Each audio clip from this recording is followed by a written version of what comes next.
حال ہی میں ایک بل پاس ہوا ہے. دیکھیں میں آپ کو ایک صاف بات بتاتا ہوں, آپ میرے مزاج سے آشنا ہیں. ہمارے پاس ہر سیاسی تنظیم سے تعلق رکھنے والے لوگ آتے ہیں. ہم ہر آدمی سے بے نیاز ہو کر اللہ رسول کے لیے آواز بلند کرتے ہیں. نہ ہم نے کسی اور کی پرواہ کی تھی, نہ اب جو موجود ہے نہ ان کی پرواہ کرتے ہیں, کیونکہ یہ اس مسلط کا تقاضا ہے. اگر میں کسی کی سائیڈ اور طرفداری دوں گا حکومت کی اور اس کے غلط کو صحیح کروں گا, میں اللہ رسول کا مجرم ہوں. خالصتاً اللہ کی رضا کے لیے ہم مخالفت کریں گے جو بھی غلط کرے گا. اور یہ دین کی بے توقیری ان مولویوں نے کی ہے. بات یہ تب ہوتی کہ جب آپ حرام کھا کر تو گاڑیوں کے لالچ میں اور پروٹوکول کے لالچ میں آپ اللہ کے رسول کے دین کی بھی پرواہ نہ کریں, تو اس سے بہتر تھا آپ جاہل ہوتے, کہیں کوڑا اٹھاتے جا کر. آپ کے دین کا کوئی فائدہ نہیں اگر آپ رسول اللہ صلی اللہ علیہ وسلم کے دین کی سر بلندی کے لیے جابر ظالم بے وقوف حکمران کے سامنے آواز حق بلند نہیں کرتے. یہ لوگ دین سے بے خبر لوگ ہیں جو ہم نے پارلیمنٹس میں جا کے بٹھائے ہیں. ان کو دین کی الف کا نہیں پتا. یہ حقیقت میں دین سے بیزار لوگ ہیں. میں صاف بات, اگر میری بات کا آپ کو برا لگ بھی رہا ہے تو یہ حق ہے. یہ دین سے بیزار لوگ ہیں. ان کے پریس کانفرنسز, ان کی ساری سپیچز, ان کے نظریات سارے آپ دیکھتے ہیں ٹاک شوز میں, یہ اسلام مخالف نظریات ہیں. ان کو رعایا سے کوئی مطلب نہیں ہے. اب یہ واری لے رہے ہیں, جب یہ فارغ ہوں گے تو یہ سارے جا کر باہر کے ملکوں میں بیٹھ جائیں گے انگریز کی پشتوں پر. ان کے بچے وہاں پر پڑھتے ہیں, ان کو اسلام سے کیا لگے. وہ ایک بار کہیں گے ہاں تیرا پتر گواہ کریے, لبے گا بھی نہیں, تو یہ جو کچھ وہ کہیں گے ان سے وہ کرواتے ہیں. تو یہ سارا تانا بانا یہ سب کچھ بگڑا ہوا ہے. اب انہوں نے نیا قانون بنایا اسلام کے نام پر. میں اس کو پڑھ رہا تھا. اس کی آپ اسلام کی تبلیغ نہیں کر سکتے. یہ ریسنٹلی ابھی قانون بنا 2-4 دن پہلے. اسلام کی تبلیغ نہیں کر سکتے آپ. یہ ملک کس لیے لیا تھا؟ لا الہ الا اللہ کے نام پر. آپ رولا کس چیز کا ڈال رہے ہیں؟ ریاست مدینہ کا. یہ ریاست مدینہ ہے. ریاست مدینہ میں سر عام اسلام کی تبلیغ ہوتی تھی. کون کہتا ہے ریاست مدینہ میں اسلام کی تبلیغ نہیں ہوتی؟ ہم یہ بات نہیں کر رہے کہ آپ غیر مسلم کے حقوق نہ دیں, ان کے حقوق دیں. اسلام نے رسول اللہ صلی اللہ علیہ وسلم سے بڑھ کر کسی نے غیر مسلموں کے حقوق کی طرفداری نہیں کی. رسول سرکار دو عالم صلی اللہ علیہ وسلم کی بارگاہ عالی شان میں ایک فاختہ بول رہی تھی, چہچہا رہی تھی, ایک فاختہ. مصطفیٰ کریم علیہ السلام نے اس کی جانب دیکھا. آقا کریم جانے جانا صلی اللہ علیہ وسلم نے فرمایا ہاں بتاؤ اس فاختہ کے بچے کس نے اس کے گھونسلے سے اٹھائے ہیں؟ اس فاختہ کے بچے کس نے اٹھائے ہیں؟ ایک صحابی اٹھ کے کہا یا رسول اللہ میں نے اس کے 2 بچے اٹھائے ہیں. رسول اللہ جلدی سے جاؤ اور یہ رسول اللہ کی بارگاہ میں اپنا مقدمہ لے کر آئی ہے, اس کے دونوں بچوں کو اٹھاؤ اور اس کے گھونسلے میں جا کر رکھ کر آؤ. جو اسلام جانوروں کے حقوق بیان کرتا ہے وہ غیر مسلموں کے ایز اے انسانیت ان کے حقوق کیسے بیان کرے گا؟ بلا تفریق و بلا امتیاز اسلام سے بڑھ کر کوئی حقوق ہیومن رائٹس کو کوئی بیان کرنے والا اور پریکٹیکلی اس پر عمل کرنے والا کوئی نہیں ہے. اسلام نے یہودیوں کو حقوق دیے, عیسائیوں کو حقوق دیے. یہ ہٹلر کو, یہ جتنے بھی انہوں نے جنگیں کی ہیں, جب یہ انہوں نے فاتح ہوئے تو انہوں نے بچوں کو عورتوں کو ذبح کیا جانوروں کی طرح. لیکن اسلام وہ واحد دین ہے کہ ہر عورت کو, مرد کو, بچوں کو, بوڑھوں کو امن ہے. کسی بچے کی گردن نہیں کاٹی جائے گی, کسی بوڑھے کو نہیں مارا جائے گا, کسی عورت کی چادر نہیں چھینی جائے گی. یہ اسلام نے حقوق دیے ہیں. یہ وہ لوگ حقوق کی باتیں کرتے ہیں جو پورا افغانستان اجاڑ کر چلے گئے ہیں. یہ ہیومن رائٹس کی وہ بات کرتے ہیں جنہوں نے پورے عراق کو تباہ کر دیا ہے. یہ وہ ہیومن رائٹس کی بات کرتے ہیں جنہوں نے شام برما میں نوجوان بچیوں کے سینے کاٹے گئے, جو جن کے سامنے, جن کی نگرانی میں یہ ہیومن رائٹس کی بات کرنے والے لوگ آج ہم پر اسلام مخالف بندیاں لگا رہے ہیں کہ آپ اسلام کی تبلیغ نہیں کر سکتے. قرآن مجید نے رسول پاک صلی اللہ علیہ وسلم کے بارے میں فرمایا کنتم خیر امۃ اخرجت للناس تأمرون بالمعروف وتنہون عن المنکر. فرمایا اے محبوب آپ کی امت میں ہر دور میں ایسے لوگ موجود ہوں گے جو امت کے بہترین لوگ ہوں گے اور جو آواز حق کو بلند کریں گے. جو آواز حق کو بلند کریں گے, تأمرون بالمعروف وتنہون عن المنکر, وہ لوگوں کو کفر سے باز کریں گے اور اسلام میں شمولیت کا درس دیں گے. فرمایا ان الدین عند اللہ الاسلام. سارے دین جو اللہ کے نازل کرتا ہے, جو اللہ کے, یہ ان دینوں کی بات نہیں کر رہا جو اللہ کے نازل کردہ نہیں ہے. جو اللہ کے نازل کردہ, اس سے مراد عیسائیت وہ دین جو اللہ نے نازل کیا تھا, وہ دین نہیں جو آپ موجود ہیں عیسائیوں میں. ان الدین عند اللہ الاسلام, وہ دین جو یہودیوں پر اللہ نے نازل کیا تھا, وہ پرانا دین, وہ دین اس دین کی بات نہیں کر رہا جو انہوں نے تبدیلیاں کر کے پیسے لے کر رشوتیں لے کر ان کے علماؤں نے ان کے رہبروں نے وہ تبدیلیاں کی ہیں، اس کی بات نہیں ہو رہی۔ قرآن نے بھی کہا کہ یہ وہ لوگ ہیں یشترون بآیات اللہ ثمنا قلیلا، تھوڑے سے پیسے کے بدلے یہ اللہ کی آیات بیچنے والے لوگ ہیں، تھوڑے سے پیسے کے بدلے اللہ کی آیات کو تبدیل کرنے والے لوگ، ان کی نشانیاں بیان کی۔ وہ دین نہیں جو انہوں نے آیات بیچ کر پیسے کھا کر حرام اپنے پیٹ پال کر جو دین بنایا ہے اس کی بات نہیں کر رہا، وہ دین جو اللہ نے ان کے نبیوں پر نازل کیا تھا۔ جب رسالت مآب صلی اللہ علیہ وسلم تشریف لے آئے ان کا وہ دین بھی ختم ہو گیا، اور اگر ان کا وہ دین باقی ہے تو وہ دین ان کو یہ بتاتا ہے کہ اس دین کو چھوڑ کر اس محمد مصطفیٰ کے دین کی پیروی کرو۔ قانون یہ بنایا انہوں نے کہ اگر کوئی آدمی کسی کو دین کی تبلیغ کرے، دین کی تبلیغ کرے، اب اس کو جی اتنی دیر تک وہ جج کے پاس جائے گا جی۔ اور ہمارا اہل اسلام کا یہ عقیدہ ہے کہ اگر آپ کے پاس ایک آدمی آیا ہے کہ مجھے کلمہ پڑھائیں، اور آپ اس کو کہیں میں تجھے قاری صاحب کے پاس لے کے چلوں، وہ تجھے کلمہ پڑھاتے ہیں، تو وہ بھی کافر ہو گیا ہے۔ وہ بھی کہ تم نے یہاں سے لے کر قاری صاحب تک جانے تک اس کے کفر پر راضی رہے ہو، اس کے کفر پر راضی رہے ہو، وہ بھی کافر ہو گیا جس نے اس کو فوراً کلمہ نہیں پڑھایا۔ اگر وہ قاری صاحب کے پاس ہے، قاری صاحب نے کہا جات پہلے وضو کر کے آ پھر تجھے کلمہ پڑھاتا ہوں، وہ قاری بھی کافر ہوا کہ تم اس کے وضو کرنے کی دیر میں اس کے کفر پر راضی رہے ہو۔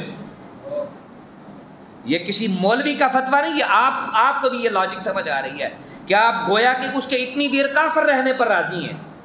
آپ اس کو کہتے ہیں تم نے کلمہ پڑھنا، جاؤ غسل کر کے آؤ، 5 منٹ لگیں گے غسل کرنے میں، گویا کہ آپ وہ جو 5 منٹ اور کافی رہا ہے اس کا سبب آپ ہیں، اور کسی کے کفر کا سبب بننا بھی کفر ہے۔ اسلام کے ابتدائی سے اصول ہے یہ۔ تو آپ یہ کہیں کہ کوئی بندہ مسلمان ہونا چاہتا ہے، وہ کہ جی میں کلمہ پڑھنا چاہتا ہوں، وہ جج کے پاس 6 مہینے رہے گا، جا کر جج اس کو مطالعہ کروائے گا اپنی نگرانی میں، تو پھر جا کر وہ کلمہ پڑھے گا اگر اس کا ذہن بدلا، اگر وہ نہیں مکر جاتا ہے تو جس نے اس کو تبلیغ کی ہے اس کو جیل میں بھیجیں گے۔ یہ کیسا اصول اور قانون ہے؟ تم جن کے تلوے چاٹتے رہے، جن کے کتوں کا جوٹھا پیتے رہے، ان کو راضی کرنا چاہتے ہو ان قانونوں سے، اور تم ادھر سے اوپر سے ریاست مدینہ کے بھی نعرے لگاتے ہو، اوپر سے اللہ رسول کی باتیں بھی کرتے ہو۔ یا وہ کہنا سراسر موم ہو جا یا سنگ ہو جا، بے رنگی چھوڑ دے، یک رنگ ہو جا، یا کافر ہو جاؤ یا مسلمان ہو جاؤ۔ ہمیں بھی دا لگاتے ہو کہ ہم مسلمان ہیں، کافروں کو بھی دا لگاتے ہو کہ ہم تمہارے ساتھ ہیں، ہمارے ابا اور باپ دادا تم ہو، اور مسلمانوں کو کہتے ہو کہ ہم ریاست مدینہ لانا چاہتے ہیں۔ تو اس لیے شاعر نے کہا تھا بے رنگی چھوڑ دے، یک رنگ ہو جا، سراسر موم ہو جا یا سنگ ہو جا، یا پتھر بن جا یا موم بن جا، ایک کام کر، 2 رنگی اختیار نہ کر، یہ منافقوں کا کام ہے۔ اور فرمائیں ان المنافقین فی الدرک الاسفل من النار، یہ بات میں آپ کو اللہ کی عزت کی قسم کھا کے کہتا ہوں، میں صرف اور صرف یہ مخالفت دین کی وجہ سے کر رہا ہوں۔ یہ امر بالمعروف کی نفی ہے۔ قرآن کہتا ہے تبلیغ کرو، کنتم خیر امۃ اخرجت للناس، تم میں سے ایک امت ایسی رہے گی کہ جو گھروں سے نکلتی رہے گی تبلیغ کرنے کے لیے۔ اگر تبلیغ اگر یہ بات نہ ہوتی تو مجھے بتائیں آپ اپنے ایمان سے کیا رسول پاک صلی اللہ علیہ وسلم جب ابتدا میں دین لے کر آئے تھے، کعبۃ اللہ میں جب رسول اللہ صلی اللہ علیہ وسلم دعویٰ نبوت فرماتا، کیا میرے آقا میلوں میں جا کر لوگوں کو تبلیغ نہیں کرتے تھے؟ آپ نے اپنی اردو کی کتابوں میں، اسلامیات کی کتابوں میں، اسکول کی کتابوں میں پڑھا ہے کہ رسول پاک سرور دو جہاں صلی اللہ علیہ وسلم جب حج کا موقع آتا تھا، جو قافلے آتے تھے باہر کے علاقوں سے، حضور شہر مکہ سے باہر نکل کر ان کو باہر روک کر اللہ اور اس کے رسول کی تبلیغ دیتے تھے۔ کیا یہ سارا اور سارے نبیوں کا یہ، کیا طائف میں آپ میں ایک ایک بچہ جانتا ہے کیا طائف میں میرے مصطفیٰ نے پتھر نہیں کھائے تھے؟ کیا مصطفیٰ کریم علیہ السلام کے قدمین شریفین لہو لہان نہیں ہوئے تھے؟ یہ پیغمبرانہ شیوا ہے تبلیغ کرنا۔ اور کیا رسول پاک ان کو نماز روزے کی تبلیغ کرنے گئے تھے اور مسلمانوں نے سرکار کو زخمی کیا تھا؟ نہیں، رسول پاک ان کافروں کو تبلیغ کرنے گئے تھے۔ اور اسلام تبلیغ سے پھیلا ہے، اس پہ کردار اور کریکٹر کا بھی عمل دخل ہے، کردار بھی مضبوط ہوتا ہے مسلمان کا، لیکن اسلام تبلیغ سے پھیلا ہے۔ آپ لوگوں کو تبلیغ سے روکنا چاہتے ہیں جو اللہ رسول کے فرامین ہیں۔ یہ جملے میرے تلخ ہیں لیکن حقیقت ہے۔ ہمارا اسلام بھی ایسا ہے، ہم کہتے ہیں ہمارے اسلام، ہم مسلمان بعد میں، پہلے ہم فلانی تحریک کے قائد اور ورکر ہیں۔ ہمارا اسلام بھی ایسا ہے، اسی لیے ہمارے اوپر ایسے حکمران مسلط ہیں۔ ہم خود بھی ٹھیک نہیں ہیں، ہمارا اسلام اتنا کو ہے۔ مصطفیٰ پاک صلی اللہ علیہ وسلم دجال کا تذکرہ فرما رہے تھے تو حضور نے فرمایا، امام بخاری روایت کرتے ہیں، حضور نے فرمایا کیسا وہ وقت ہوگا جب دجال ایک نوجوان کو پکڑے گا اور اس کو کہے گا کہ کلمہ چھوڑ اور دیکھ میری جنت کی طرف آ، میں تجھے اپنی جنت میں لے کر جاتا ہوں۔ وہ کہے گا نہیں، مجھے وہی جنت چاہیے جس کو رسول پاک نے بشارت دی ہے، مجھے وہی جنت چاہیے جس کو جنت رسول اللہ صلی اللہ علیہ وسلم نے کہا ہے، اور مجھے وہی جنت چاہیے کہ جو صدقہ حسنین کریمین کا ہے۔ سرکار دو عالم فرماتے ہیں اس کو وہ آرے پر لٹائے گا، تیز آرے پر جس سے لکڑیاں چیرتے ہیں، اس آرے پر لٹا کر سر کی جانب اس کا وہ جو آرا چلتا ہے سر اس کے آگے کرے گا۔ حضور فرمائیں گے، حضور فرماتے ہیں وہ اس کو کہے گا کہ چھوڑ اسلام کو، نہیں تو ابھی آرے سے تجھے چیر دوں گا۔ رسول پاک صلی اللہ علیہ وسلم فرماتے ہیں کہ اس نوجوان کو آرے سے چیر دیا جائے گا لیکن اس کے خون کے قطرے سے دین حق کی آواز بلند ہوگی۔ آگے سنیے، اسی حدیث کا حصہ بخاری میں رسول پاک صلی اللہ علیہ وسلم فرماتے ہیں جب اس کو چیر دیا جائے گا تو وہ اس کو پھر دوبارہ زندہ کرے گا۔ دجال اس کو چیر جانے کے بعد پھر دوبارہ زندہ کرے گا اور کہے گا دیکھ میں تیرا خدا ہوں، میں نے تجھے ابھی چیر کر دوبارہ نئی زندگی دے دیا ہے۔ اسے کہا نہیں، میرا خدا وہ نہیں ہو سکتا جو جسم کی صورت میں سامنے آئے، میرا خدا آنکھ کے احاطے میں آ ہی نہیں سکتا۔ تو صحابہ کہتے ہیں، یہ صحیح بخاری کے لفظ ہیں، مصطفیٰ کریم علیہ السلام کو صحابہ کہتے ہیں کہ ہم نے اپنی پوری زندگی میں سرکار دو عالم صلی اللہ علیہ وسلم کو اس قدر شدت کے ساتھ گری ازاری کرتے ہوئے اور آہ و بکا کرتے ہوئے نہیں دیکھا جتنا مصطفیٰ پاک اس نوجوان کا ذکر کرتے ہوئے رو رہے تھے۔ اور کتابیں دیکھیں، آپ تاریخ کو پڑھ کر دیکھیں عیسائیوں نے کیا کیا۔ یہی وہ لوگ ہیں جنہوں نے مسلمانوں کو اذیتیں دی، تکلیفیں دی۔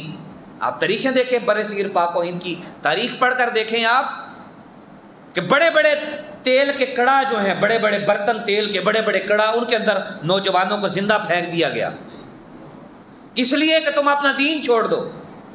نوجوانوں کو لالچ دیے گئے اپنی بیٹیوں سے رشتوں کے، جیسے اب قادیانی کرتے ہیں، اپنی بیٹیوں کو رشتے دے کر گھروں میں گھستے ہیں، لوگوں کے عقائد تبدیل کرتے ہیں، پیسہ دے کر بزنس کرواتے ہیں، پیسہ دے کر باہر کے ملکوں میں بھیجتے ہیں۔